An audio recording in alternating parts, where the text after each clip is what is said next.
대학교 때 여자도 안 사귀고 공부를 했어요. 군대도 갔다 오고 했지만은 미팅도 한 번 안 할 정도로 좀 이렇게 파고드는. 그래서 이제 30살이 넘어서 첫사랑을 만났는데 이 여자가 성격이 이상한 거예요. 첫사랑을 만난 게. 그게 참. 너무 늦게 만나. 예. BPD가 있는 거예요. BPD 아실 거예요. 그 borderline personality disorder죠. 경계선 성격. 예, 경계성 성격 장애가 있는 거예요. 그러니까 경계성 성격 장애의 이제 원인을 공부를 해보니까 태교에서부터 시작을 하는 거예요, 이게.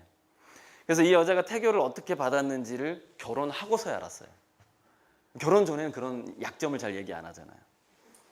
그래서 처갓집에 가서 딱 이제 고모들 삼촌들한테 그 처갓집 삼촌들한테 얘기를 들어보니까 반대한 결혼을 한 겁니다. 그 장인 장모가. 장모가 외동딸인데 호르몬이 외동딸인 거예요. 재산은 땅은 좀 있었지만 보잘것없는 집안이었던 거죠. 근데 동네에서 연분이 난 거죠, 이렇게. 그래서 이제 애를 임신을 한 거예요. 근데 이쪽 남자 측 집안에서 반대를 하기 시작한 겁니다. 그래서 산모를 학대를 했어요. 그쪽에 이제 그 시어머니 될 사람이 산모를 매일 가서 애를 떼라고, 이제 너한테 장가 안 간다 우리 아들은. 발로 차고 막 이제 진짜 육체적인 폭력을 가했다는 겁니다.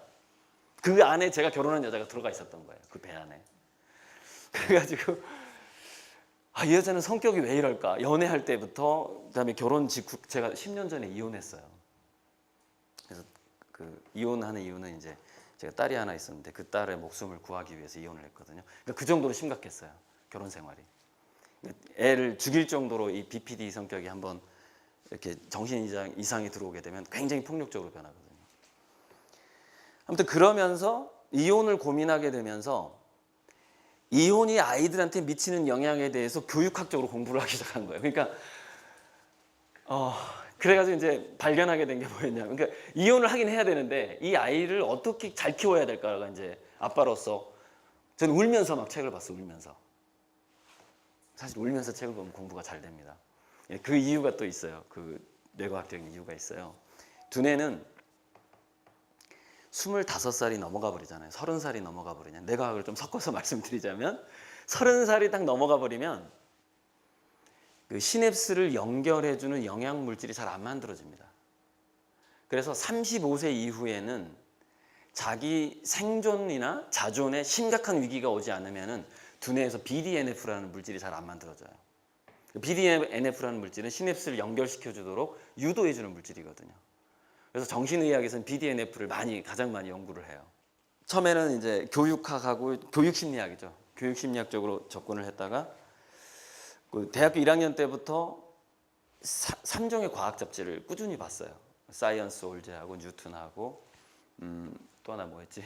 아무튼 3종의 과학 잡지를 꾸준히 보고 지금 인터넷으로 보고 있는데요.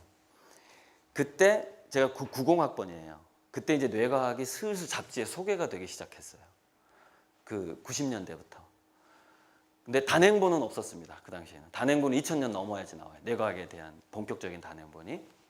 그러다 보니까 그 뇌과학에 대해서 공부를 시작한 게 20년이 넘어버린 거죠. 제가 25년이 돼버린 거죠. 그러다 보니까 그 이후에 그 fMRI가 개발되고 나서 살아있는 사람들의 두뇌를 연구하기 시작했잖아요. 근데 거기에 대한 연구들이 그 나오는 게 흡수가 빠르더라고요. 그러니까 먼저 그걸 접해 놨었기 때문에. 그러다 보니까 이제 이런 도표 같은 것도 제가 직접 그린 건데요. 연구한 거를 제가 하나로 도표로 만들어 놓은 거죠. 후속 유전학은 우리가 타고난 DNA가 있는데 그 DNA가 이러이러한 요소에 의해서, 물론 뱃속에서부터 포함됩니다. 인간의 신념, 철학, 생각, 언어, 습관, 태도, 관계, 환경, 이런 거에 의해서 어떤 DNA가 발현이 되고 어떤 DNA가 발현이 되지 않을 것인가를 후천적으로 결정한다라는 걸 연구하는 학문입니다. 그러니까 인간이 암에 걸리는 것도 후성 유전체가 암에 걸리기 쉽도록 DNA의 발현을 바꾸기 때문에 암에 걸리는 거예요. 그래서 어떤 효소를 먹고 하는 것이 후성 유전체가 암을 발현하도록 만드는 유전자를 잠그면서 치료가 되기 시작합니다. 거의 후성 유전체가 우리의 그 지능뿐만이 아니라 신체 건강까지도 좌지우지하는 그 물체가 있는 거예요. 물질이 따로 있는 겁니다. DNA가 아니라. 이 도파민이라는 게 인간이 언제 가장 많이 나오냐를 연구를 해보니까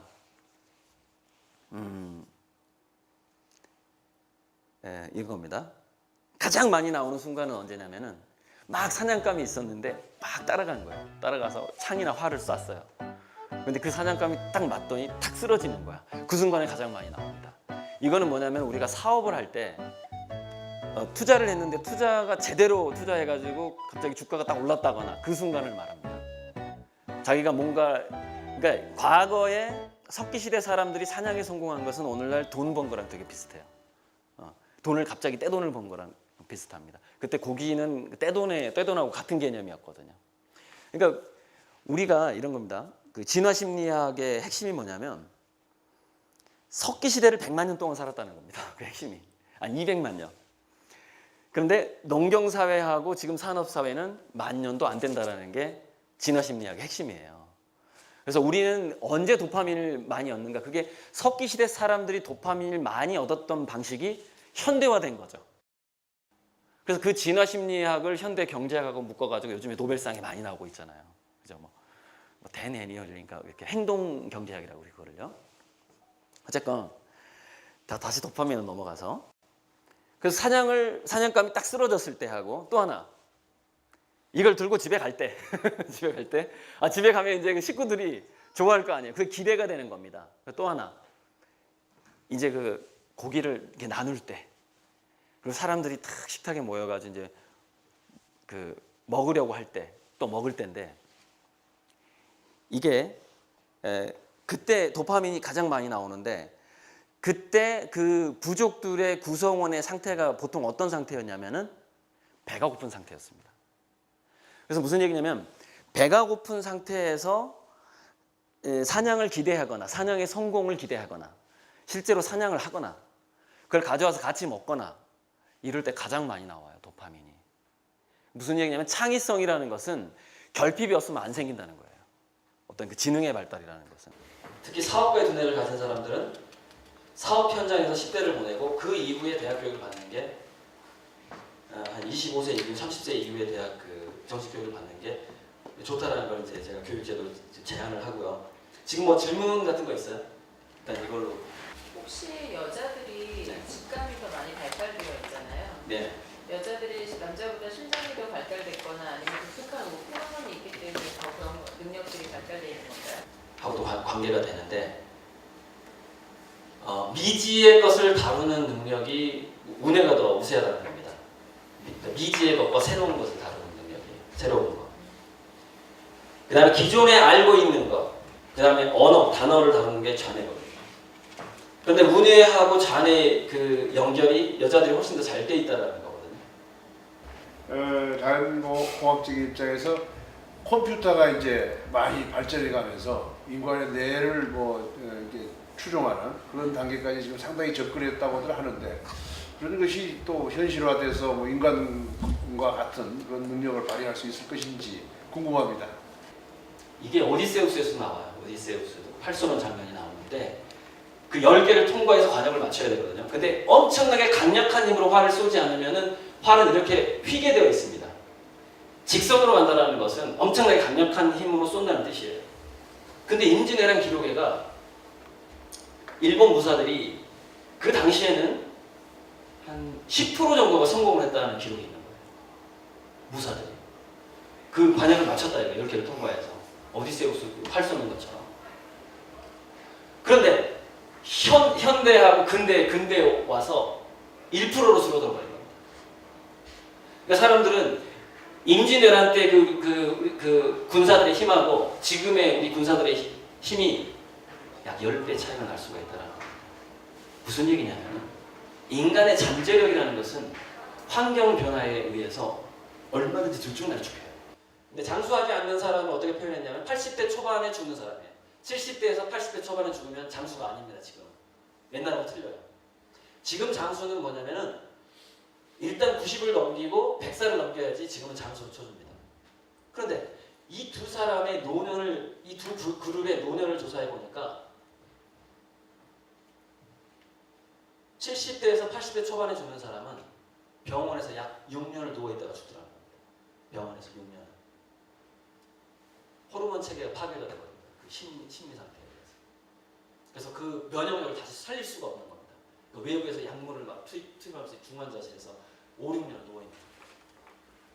병원에서 죽더라 이거예요. 담배하는 사람들. 근데 장수하는 사람들은 집에서 죽더라요. 집에서. 뭐 하다가 죽냐면은 그 전날 밭에 가서 이렇게 일하다가 그날 집에 가서 잠자다가 그 다음날 아침에 보니까 죽어 있어요.